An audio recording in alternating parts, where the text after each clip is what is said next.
حضرت انس بن مالک رضی اللہ تعالیٰ عنہ ارشاد فرماتے ہیں کہ ہم نبی پاک علیہ السلام کی بارگاہ عالی مرتبت میں حاضر تھے۔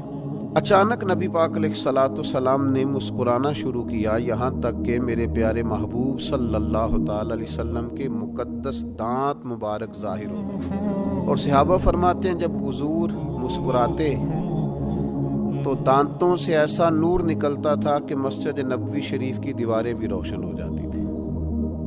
حضور مسکرائے تو سیدنا عمر رضی اللہ تعالیٰ عنہ نے عرض کیا کہ یا رسول اللہ صلی اللہ تعالیٰ علیہ وسلم، میرے ماں باپ آپ پر قربان ہو، کس بات پر آپ ہنسے؟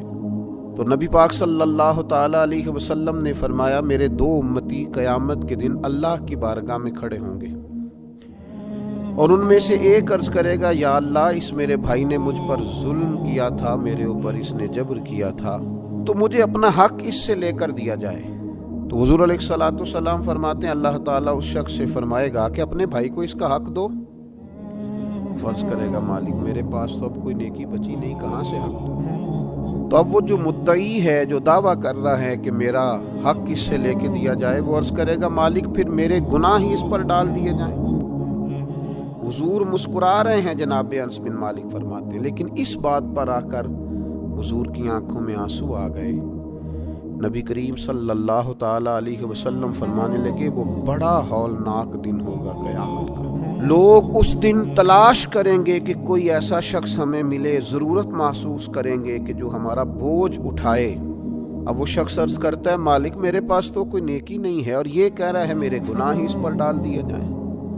تو نبی پاک علیہ السلام فرماتے ہیں اللہ تعالیٰ اس مدعی سے فرمائے گا، ذرا سر تو اٹھا، جنت کی طرف تو دیکھ۔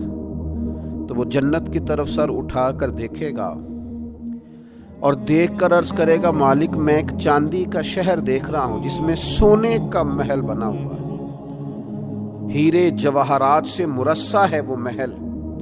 اے مالک، کون اس کا مالک بنے گا؟ یہ کس کو ملے گا؟ تو اللہ تعالیٰ فرمائے گا، جو اس کی قیمت ادا کرے۔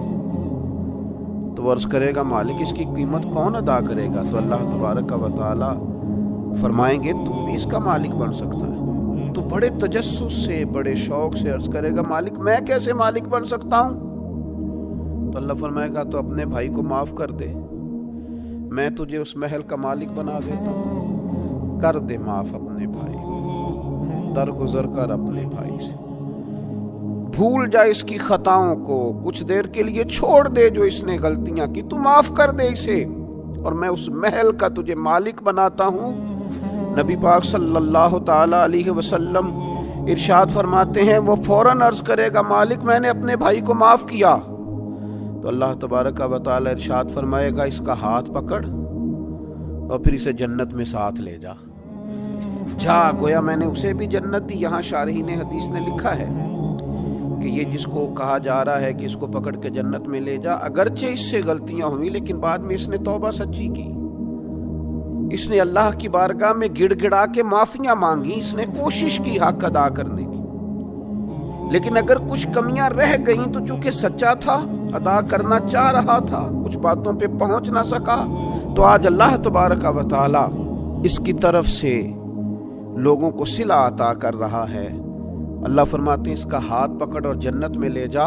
اللہ کے محبوب صلی اللہ تعالی علیہ وسلم نے نتیجے کے طور پر، رزلٹ کے طور پر یہاں ایک بات ارشاد فرمائی۔ حضور فرمانے لگے، اللہ تعالیٰ سے ڈرو اور باہمی معاملات درست رکھو، اللہ تبارک و تعالیٰ قیامت کے دن مومنوں میں صلح کرائے گا۔ تو تم یہیں اپنے معاملات کو درست رکھو۔ اب مجھے بتائیے، ایک تو یہ نتیجہ نکلا کہ مالک کریم کتنا ہے، مہربان کتنا ہے، توبہ کرنے والے پر عطا کتنی۔ دوسرا، حضور کی علم و حکمت کی اس گفتگو سے سمجھیے کہ اللہ درگزر کرنے والے کو عطا کتنا کرتا ہے، اور پھر یہ بھی دیکھیے کہ صلح کرانا کتنا مقدس کام ہے۔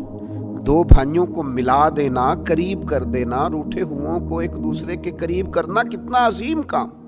تو نبی پاک علیہ السلام کی اس خوبصورت بات سے، اس انتہائی معنی خیز حدیث سے اپنے لیے موتی حاصل کریں، دل کو بڑا کریں، سینے میں گنجائش پیدا کریں، اور اپنوں کے لیے درگزر کا دروازہ کھولیں۔ اللہ تعالیٰ سمجھنے کی توفیق عطا فرمائے۔